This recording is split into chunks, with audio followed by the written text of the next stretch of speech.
and welcome to the Thursday, November 9th, 2023 Webster Town Board Workshop. We have two agenda items tonight, and we'll start out with our Police Chief Dennis Kohlmeyer and Police Captain Mark Reed and a presentation on Lexapol, which is the Police Policy and Procedure Manual. Thank you, sir. Good evening. So before I jump into the presentation, I guess I wanted to give a little background onto what it's about and why we're doing it. Because I know we've talked before, both through the budget process and in prior meetings about Lexapol and the policy and procedure manual that we were looking to transition the police department to. So as we've done with every other process that we've had to make changes to, instead of just trying to make the quick change, we've tried to dive into the process and make sure that we're doing it thoroughly and efficiently and covering all our bases. So towards the end of 2022, we were being swamped by the amount of changes that were being made to law enforcement policies and procedures through different mandates through New York State law, federal court cases, things like that. And up to that point, everything gets done in-house. So somebody in-house has to be made aware of the new mandate or requirement, and then we have to try to find verbiage to put into a policy. Sometimes that is borrowed from other agencies, but it was a very large task, and it was almost impossible to keep up with it, the amount of changes that were being made.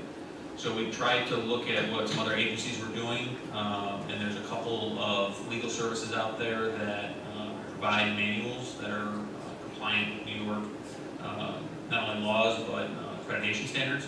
So we researched a couple of those and selected Lexapol as the vendor that we wanted to use to create a new police policy manual. So we went down that road. We've been working with them to update our policy. So basically what happens is they have a legal team that creates a policy manual based on federal laws, state laws. I'll get into this in the presentation, but to get the high level stuff, New York State accreditation standards, and then law enforcement best practices. And as we were doing this, we're also doing the research in the background about how to consolidate the different manuals we have. So we have the employee handbook that the town board issues to every employee of the town, but then we had separate rules and regulations and general orders for the police department. So we were trying to make sure we cover our basis and make it I guess a clear process for our employees to understand what policies and they're being held to. And part of that research was getting some perspective on who and how are the general orders the police department issued. So in the 20 plus years I've been there, the chief of police issues general orders as necessary, and there really is little to no town board involvement in the development of that policy or the implementation of it. And particularly the rules and regulations are going to be incorporated into the new policy manual. And based on that, I wanted to do a presentation to the board about what we found as far as how policy has been done in the past with the town of Webster and how we think it should be done in this case to make sure that the board has oversight of the police department and police manual process. So New York Town Law 150 allows for the creation of the police department. New York Town Law 154 outlines the administration of the police department. So in New York Town Law 150, the town board has authority to create a police department, and then to manage the police department to either create a police commission or designate the town supervisor to be the police commissioner, or as a default, the town board manages the police department with the authority of that section. So we asked the town clerk to do some research on what had previously been done in the town of Webster, and we found a couple of references in the 70s. That at one point they designated the town supervisor to be the police commissioner for a specific period of time, but that expired. And then there's some later reference in 1979 to the town board exercising the authority of the section as the police commission to make some changes within the police department. So we found nothing since that designates a police commissioner or delegates the authority of the town supervisor to be the police commissioner. So the ask here is at the end of the presentation, at a later date, after we've answered whatever questions are available, it would be my hope that the town board, as the legal body that's exercising the laws of town, New York Town Law 154, votes to implement this policy manual. So I wanted to do a presentation on what it is and what work we've done with it up to this point before I make that request. So that's the high level of why we're here, and wanted to give you context before we jump into actually what Lexipol is and why we are seeking to use it. Any questions so far? Okay. So Lexipol is basically a compliance software process. Not only do they give us the ability to have a police manual that's been vetted by a legal team and is compliant with the laws, it goes through and helps you maintain in compliance through a software program. Currently, the way we do general order policy stuff is we have PDF copies available to the members to access on the network, but there isn't a good mobile solution for them to access any of our policies in the field when they're out trying to make decisions. So wrapped up in this contract is the process of vetting our current policies, establishing a software system that makes them accessible, creating a training system for the officers to stay up to date with them, and then a management portion to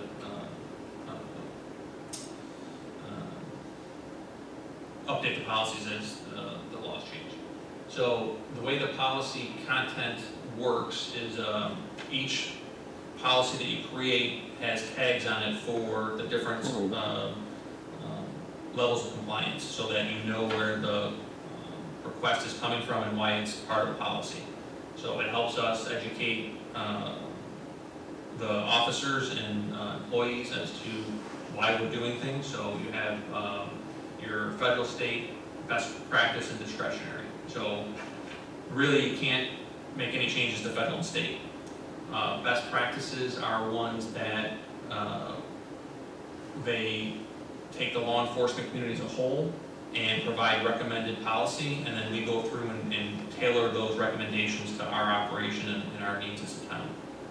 And then discretionary, they put things in there that, again, may not apply to your town, like for example, like a SWAT team or a bomb team or things like that, that we don't offer those services, so they're not required to be part of the policy.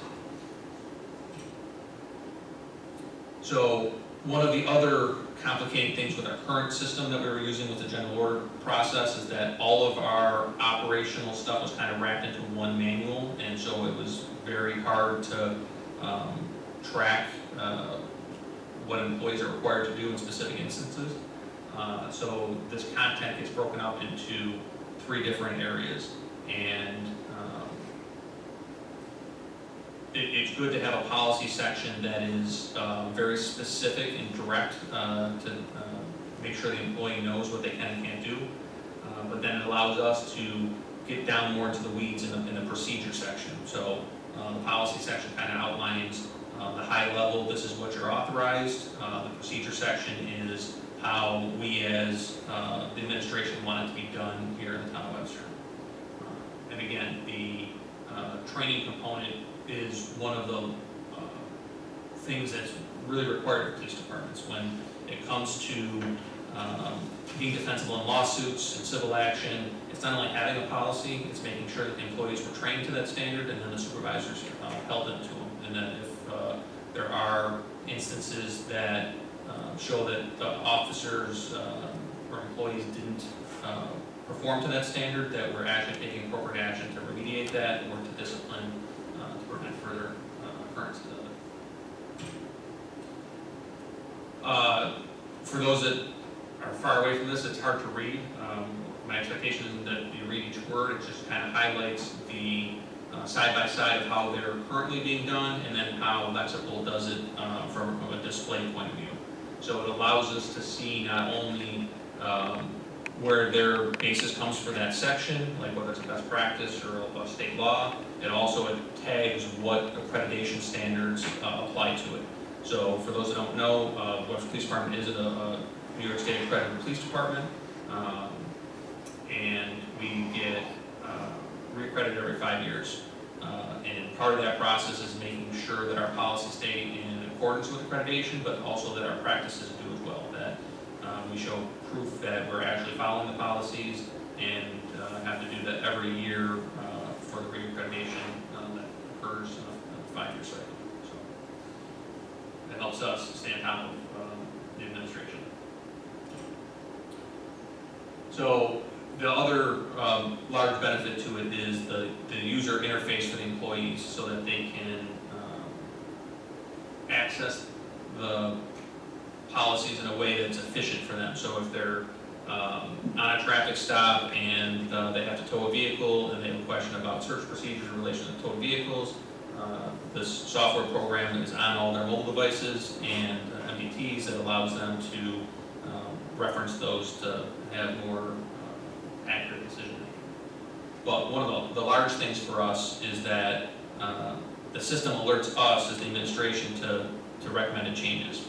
And so when a new law is passed or a court ruling happens, the Lexipol legal team looks at that and categorizes that change into a critical or major or minor policy update. And then what it does is it sends you alerts, and then once you click on the alerts, it starts to give you the policies that are affected by those changes. And then when you go deep into it, it actually tells you what the reason for the change is. So I know I went through those slides pretty quick, but they're all kind of tied together to show how it breaks down the information for the police leadership, so that we then can update our policies. And so they'll update the wording or the recommended wording.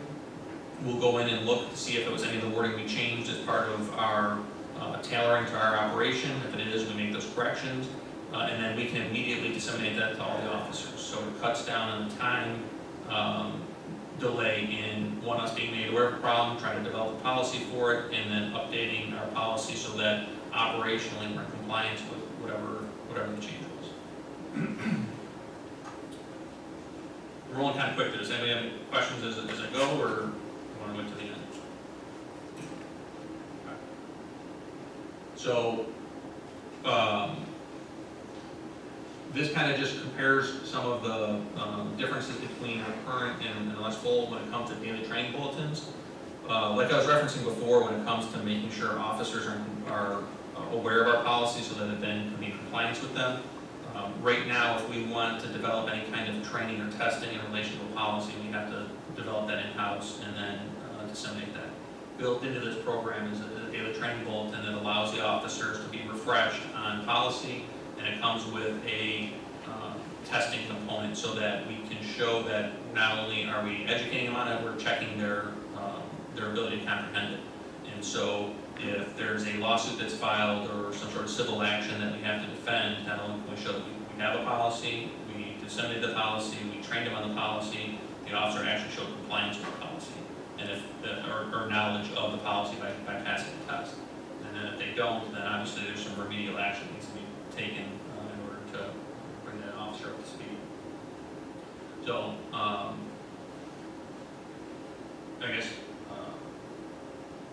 for a lack of a better term, it's a pretty comprehensive package that allows us to have kind of default legal help to make sure that our policies are appropriate and that we're creating the right expectations for the employees. So, like I said, the policy side of it, we've been working on. We've gone through that process. Captain Reed can speak to it if you have any questions. He's taken the brunt of the work, and it's been between like 5 and 7 policies a week that he's gone through to vet and change the wording and tailor to our organization. So it hasn't been an easy process, but in my opinion, it's one that will set the town up for success, both for our employees to operate in the field and be aware of what's required of them, and then for us to be in a position where we can manage that process and then defend our actions based on having a manual. I think that's up to speed. So all of your, each of your officers are going to have access to this. And are they expected to go on daily? Are they supposed to like check every day? This would be something like checking your calendar to see if there's any updates. Yes. Is that how it's going to work? Yeah, so what we've done is, as the board's aware, we've gone to a system where we've issued a mobile device to every officer, and the software is actually on that device. So they have a personal electronic device that they'll carry around, and they'll have the updates immediately to the phone, so that they're aware of it when they're working, and then they can access it through that device to answer any questions they have in the field, to make decisions. Is there going to be, I don't want to use the word alarm, is there going to be some kind of a tag or notification if there's a change in policy, or they just expected to look and see every day without? They get a notification, and I don't know if you can. Yeah, I can speak to that. So I get notified before anything. I get advised that what you saw in the presentation right there. I get notified immediately that I review the policy immediately, and then it takes me to a draft form and then make changes. And I have to put it back into approved form, and I push it back out to everybody. As soon as I push it out, they all know the policy change. Alert, this. Yeah, it's all, yeah, they get like push notifications would be similar to a policy So notification. what about when you're not around? So they actually, You're on vacation or you're out for whatever reason, who's going to do it if you're not going to be doing it? Is there somebody else? Yeah, so the administrative lieutenant, operations lieutenant, and myself all have access to the back end So of the there's system. always going to be somebody who's, it's not going to be just a captain. Correct, yes. This is, obviously, you said federal and state mandates in the policy, the rest of it is sort of internal, Yeah. right?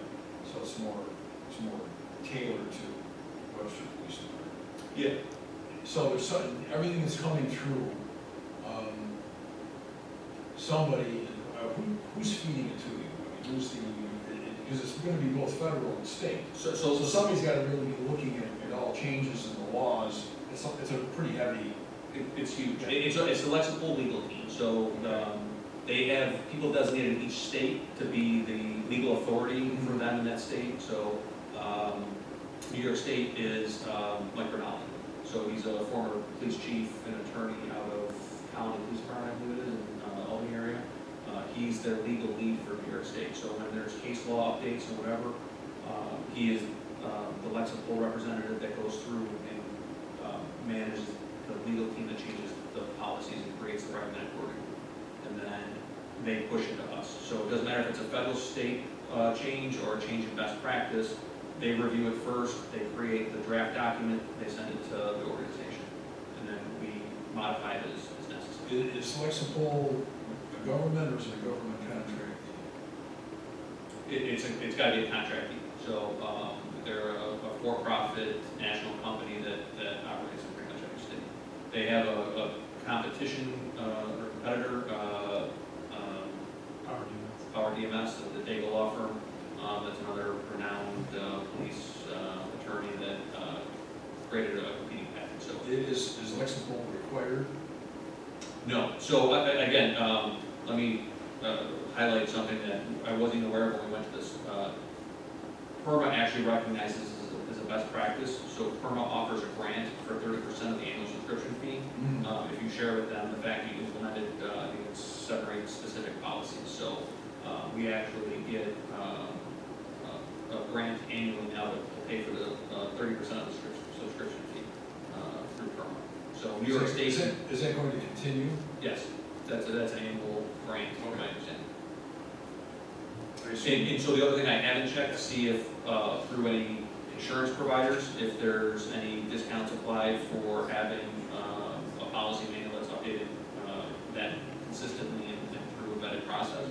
So we have to look into that as well. I know when we do our insurance audits and stuff, our policies and police department obviously are a big portion of the discussion, so I would have to look at that. How long is PERMA, how long is Lexipol in existence?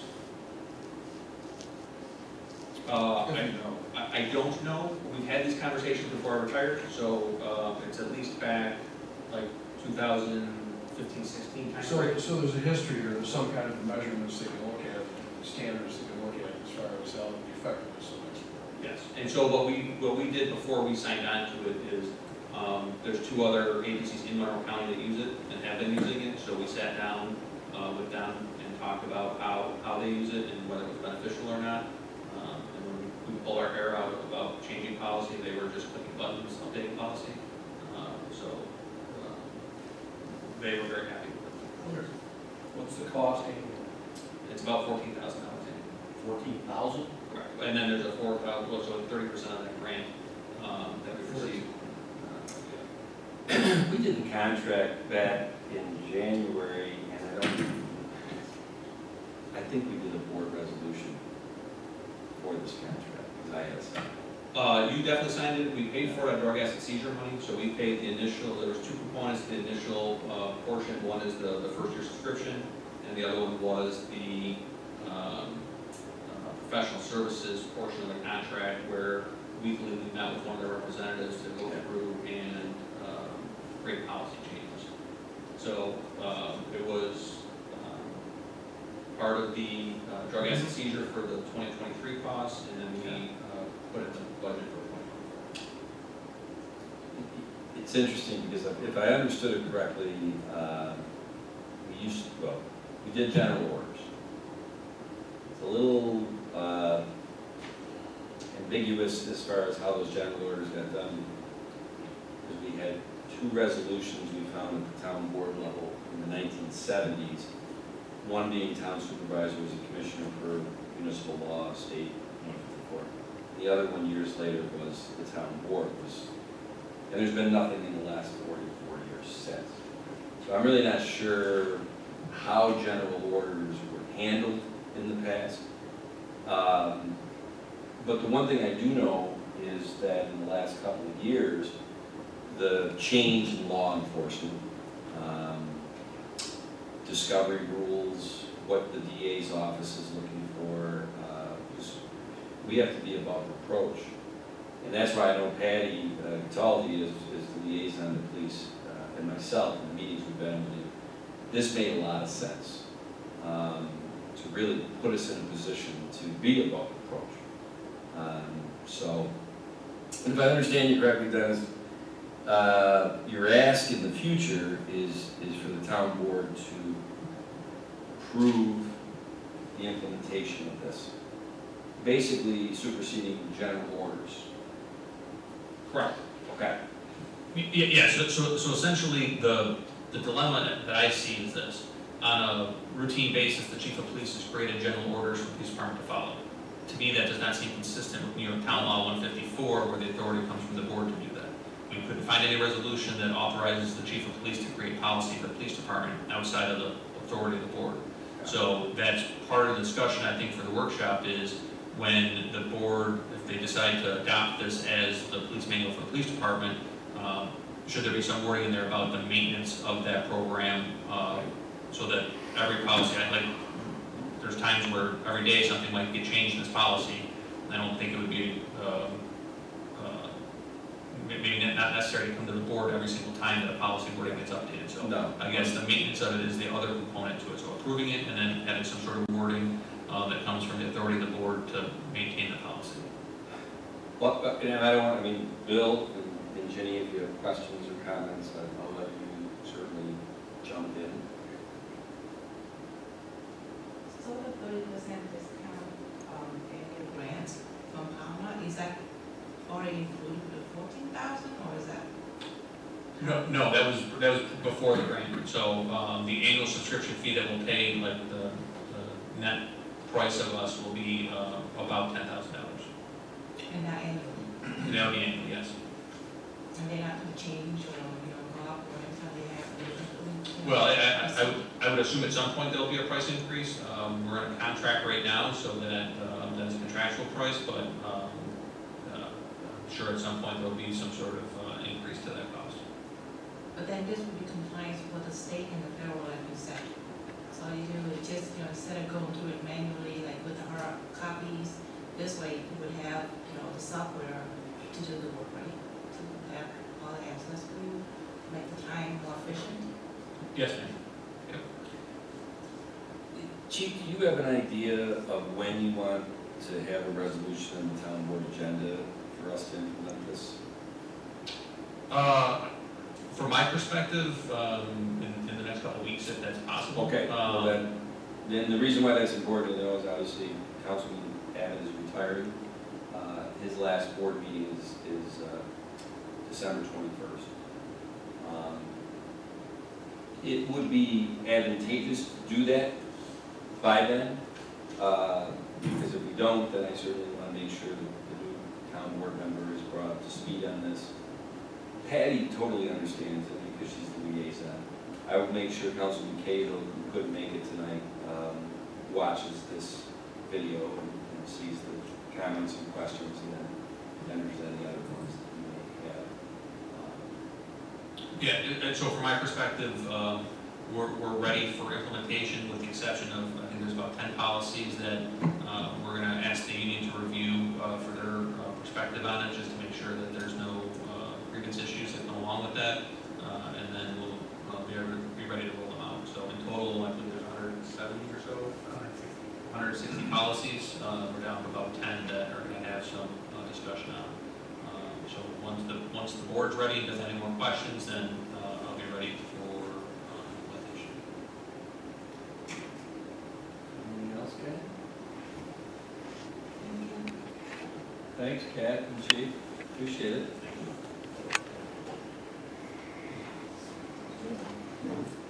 Well, next up, we have a presentation on the proposed amendment to the current Article 9 Energy Performance Contract between Navitas and the town of Webster on the wastewater treatment plant project. In comes Art Patron, Greg Canale from our town of Webster, and also Dennis Clough from Navitas. If I can take a moment, I'd like to introduce Angus Sunday, who's the newest member of our construction team, who's implementing the project down at the resource recovery facility. No, dressed up for you tonight. Looks good too. Good.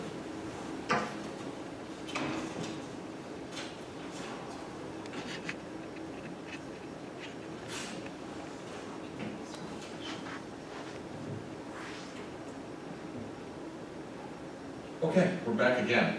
As you all know, we've started construction at the wastewater treatment plant. We're well underway, and as part of our planned progress, if you will, we have an amendment, and we're to that point of construction. We want to share that with you. So, the reason we're doing the amendment is to really continue efficient delivery of the project. We've talked about elongated lead times on equipment, electrical components, things like that. And also with Fairlife coming in, we've really done a pretty good job of simultaneous construction and design.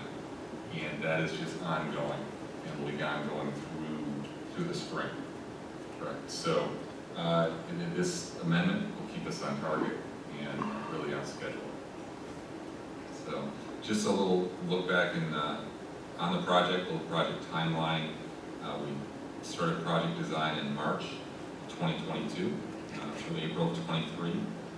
In May of 23, Fairlife selected Webster, and really throughout that design portion and through May and until now, they have been a big factor in how we move forward and how we manipulate our construction sequences.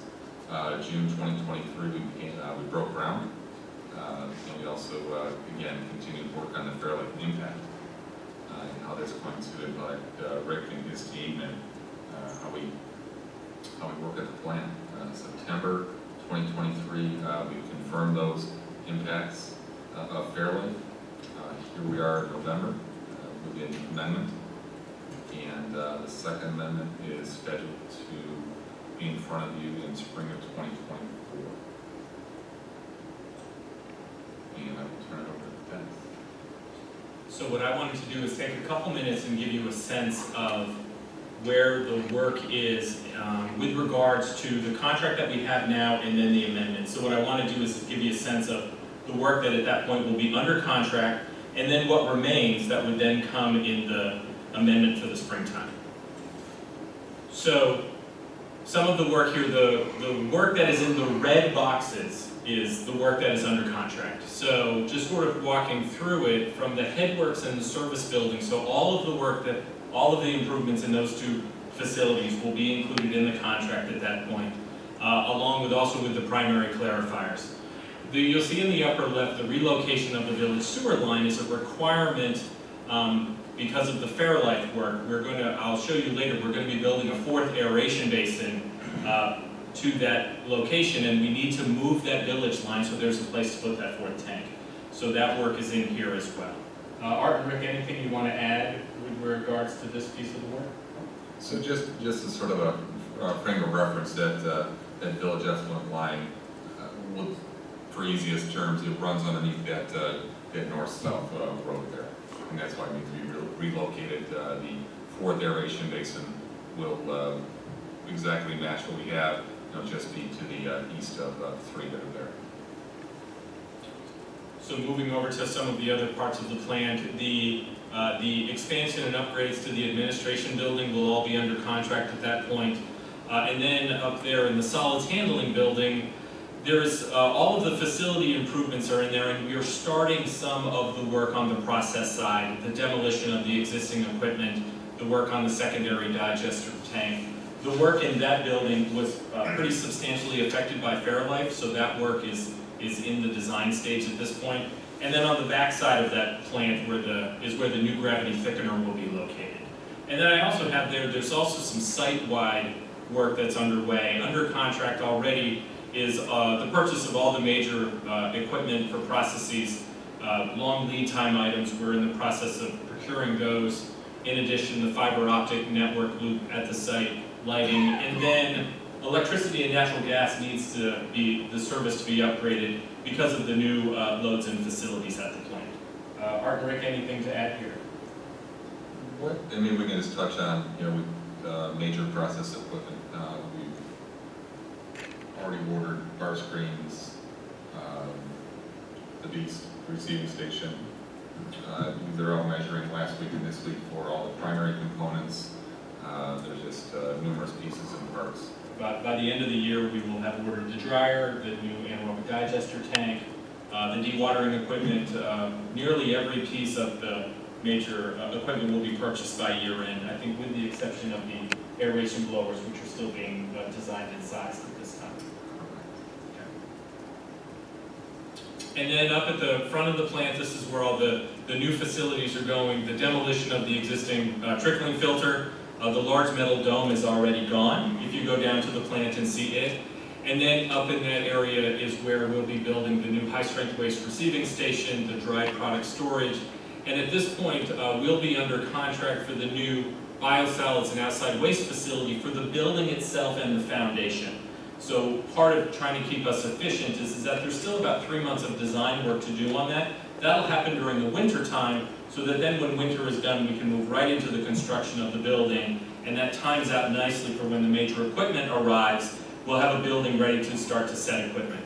And then the last thing I'll point out there is that on the left-hand side, that relocation of the electric utility line, you can see that that's above ground lines that are there. They need to be moved and actually buried so that we have room for the road to be relocated and the new primary anaerobic digester. So that work is underway as we speak. Martin, Rick, anything? And I think a lot of these things in this amendment allows us to get ready to transition from old operation to new operation. So a lot of this stuff sets us up so it's a smoother transition with the new equipment to the new process. Is the trickling filter going to be replaced, or is you're not going to use a different? So the trickling filter is entirely demolished. So it's gone. All of the rock and foundation will be removed. In essence, in that location, the new dry product storage building will be there, and where the dryer facility is located, the new solids building there. Both of those their foundations will be in that place. So So that rock and foundation from the existing trickling needed to be removed. Charlie, on that, I think the question you're asking was, that was never really a process for us anyways, it was our backup for the village. Okay. So it's not needed That's, anymore. that's really what Yes. basically my question is. Understood. Thank you. Is it something you need to replace? Okay. So with that, so that's a sort of a high-level highlight of what we'll now be under contract to do, and I wanted to now just take a big picture of what's remaining, because there's work we have under design at this point, that the current schedule is that we'll be back in the springtime, currently on our schedule, roughly the April timeframe, for the final amendment, which would have us fully under contract for all of the improvements at the resource recovery facility. So back to these slides again, the largest piece of work in this part is actually in the aeration system. So that fourth basin that we talked about, and then literally all of the infrastructure across all the aeration basins, the piping, the headers, fixing the concrete, putting in new diffusers. It's, in essence, all of it is being fixed, along within the chem blower building, the new blowers, the new headers, new heating system, electrical infrastructure that's getting pulled in. All of that work is what we're in the process of finishing design on, and that will move into the spring.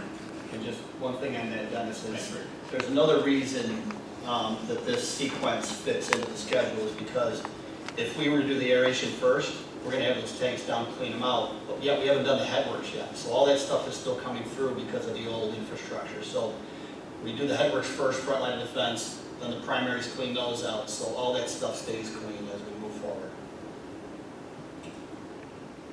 And then back up at the head of the plant here, so we, as I talked about before, we're currently under contract to build the biosolids and outside waste facility for the shell. In the spring contract, it would be setting all the equipment, all of the building systems. We've also got a waste equalization tank to put in, and the anaerobic digester and flare are currently being designed now, because that's part of the calculations of the new loads that will be coming in, both from the town and from Fairlife, so that sizing is underway. And then on the site-wide improvements, really think of it as it's the remaining work to have a full project done. Stormwater paving, hydrants, site restoration, all of those things that then we have under contract that when the work is done, we can finish everything up nice and clean. Art and Rick, anything to add? No, I would absolutely echo what Rick was saying, that, this is built in such a way that, we're starting from front to back, and, especially with the bar screens and primaries and so forth, it's definitely going to save some time and some dollars, because we're not going to have to re-clean all those tankers. So in essence, that's our high-level overview of the work we have now and the amendment, and where we'll be going in the springtime. So with that, any questions? Would that already build in with the cost that you already have set aside on the project, or is it additional? So the dollars that are coming into the amendment are already part of the bond resolution that the board has passed. Yeah, no, It's a great question. yeah, good question. Thank you. Warms my heart having that question, the money question. Love it. It's funny because, anybody that's watching this live or watches a tape of it, the cynic in me says, well, why are we amending this contract? Why not a new contract? Is this additional money? Is the town all of a sudden? No. The most recent bond resolution was in July. That's what I think, 80 million. We had done the original contract at around 40 million because that's what we were bonded for. We didn't know if Fairlife was coming to town. We knew we needed to start moving, supply chain issues, all that. We robustly went through that in workshops and town board resolutions. Once Fairlife came to town and we moved in July to go into the 80 million, that also butted up to our, I think, $35 million in aggregate that the town applied for in grants pertaining to this wastewater facility. Off the top of my head, I should know this, 20 million approximately for WIA, $10 million for WQIP, and another $5 million for one of those acronyms. That's the one I can't remember. So, and I think, based on the, at least historically, those timelines of when they approve those grants or give answers on, it probably will be before the calendar year end. So, really what they're asking for on this amendment is just moving from the 40 million to some number, 50 to 60 million, within our already bonded 80 million. But it's the parts that make sense for what they have to move forward on now. Interestingly enough, another question that maybe some people would have, why are we doing the second amendment in April? Why aren't we just amending before $80 million now? There's several reasons for that, but to me, the most obvious highlights are we are still working out how much of the increase from 5 million gallons a day capacity to 7 million gallons a day capacity is going to be picked up, paid for by Coca-Cola Fairland. We also, believe it or not, we need to know what kind of grant awards we get. Because like I said, there's 3 different grants that I just described. And interesting enough, and I wish Paul Adams was here, our finance director, because there is a very definitive possibility that we could, and this is for example purposes only, for math only, we could get $10 million awarded on one of those acronym grants.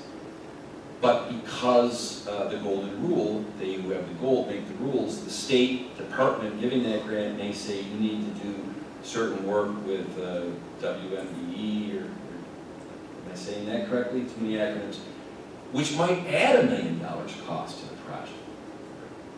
We need to know all of that before we do the final ribbon around it amendment for the contract. I don't think any of us would cry a tear if we netted $9 million in that scenario, 10 million in grant, but it entails an extra $1 million to the project because of, and obviously the town board would be made apprised of that all the way along. So it's a fluid process, no pun intended. This does make the most sense. Patty Cataldi, our deputy town supervisor, is the liaison to sewer. She's not here tonight. She's been in all these conversations and meetings, and we probably have had 4 or 5 in the last month or 2 on this, as to what was the appropriate components to put into this amendment, and which ones could wait until April to put a final ribbon on all this. So, at the risk of TMI, I like your slides better than my mouth running. Super, yeah, I would agree with you. I mean, it's Charles, we would all like this to be done in one contract. Obviously, this is a lot of work for all the team, but honestly for you guys as well. But this absolutely makes sense to keep the project going, to deal with those the supply chain issues, and to meet our timelines. So this is, and I think we discussed this approach in a couple different fashions, and this is going to get us where we need to be. It's going to save us some dollars. It's going to save us some time. In essence, it's the plan that we agreed upon in May when the Fairlife selection was made, and it's also at this point giving us the ability to continue to move forward efficiently, but at the same time give us time to do good design on the parts that have been affected from where we were before, and ensure that we're designing the systems that are going to give you the ability to meet the Fairlife need in the time frame that you need to have it available. Because now that they're moving dirt out of that site, all of this is real now, Yes. so you do need to be ready with the schedules and the commitments you've made, and this allows us to make sure that happens. And I'll make sure, because I'm like a broken record to our last presentation. I will make sure Councilman Cahill watches this tape, and if he has any other questions or comments, he needs to make sure he tenders those to Dennis or Rick. Because this is queued up, I think, for next Thursday's board meeting, the actual resolution for this amendment. And then I also will talk to recently elected Jennifer Wright, because, if this is April 24, where we're putting a ribbon around this, she needs to start to get caught up on this, because we will not have Councilman Cahill here in April 24, who's been with this process the whole time, who's been in on 67 board meetings, by the way. You know I love my numbers, 67 board meetings, workshops and board meetings since June of 2021 that we have touched on this project. Bill has it in his head like an encyclopedia. We need to catch up. Soon to be Councilwoman Jennifer Wright. You know what, Bill? That's, in retirement, we gotta get that inside voice inside, don't we? Any other questions? Thank you for asking one question. Loved it. Question? I do my part. Yes. Good question. Can we bring Bill back in April as a ex officio to vote? Can you do that, Bill? Is that? Can we bring him back as a special guest speaker? He'll be too busy being chair of the comprehensive plan. That's not happening. Well, listen, I think that concludes tonight's workshop. I do want to say one thing, and before we leave, and I don't know how it's you, but tonight is the last town board workshop or town board meeting that Karen Buck, our cable director, will be overseeing. I think her last town citizen board meeting is next Tuesday night, the 14th. For the zoning board, but Karen has accepted a position at another employer. From everything I've heard, it's her story to tell. It's a great opportunity for Karen, but I want to thank Karen for all she's done for the town for 19 years. I don't know if she wants to make a cameo and step out and say anything. She's coming up. Nope. She stuck her head out and said no. She didn't do that. She did not give me the resume. Excuse me, But- Supervisor, Sure. before we, could I say something? Sure, Ben? I just want to take this opportunity to thank veterans on behalf of my family and the town board. I wish all the veterans, my family wouldn't be here without their sacrifice and dedication to this wonderful country. So I just want to, take this opportunity to say thank you to all the veterans this weekend. God bless all the men and women in uniforms and everything they have done to this wonderful country. Thank you, Jen. Bill? What's that?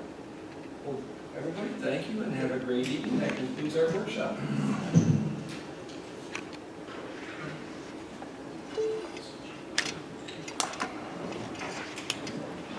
6:18, not too shabby, huh?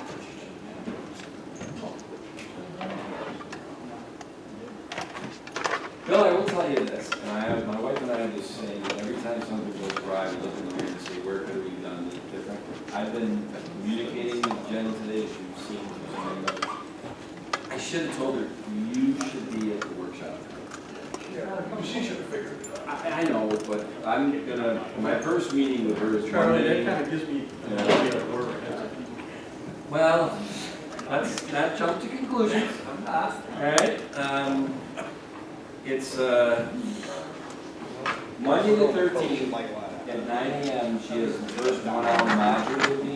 That's This is something I talked to her about a couple weeks ago. I said, I know. if and when you win, you need to, in my opinion, I'll spend as much time with you in 45 days, from election to January 1st.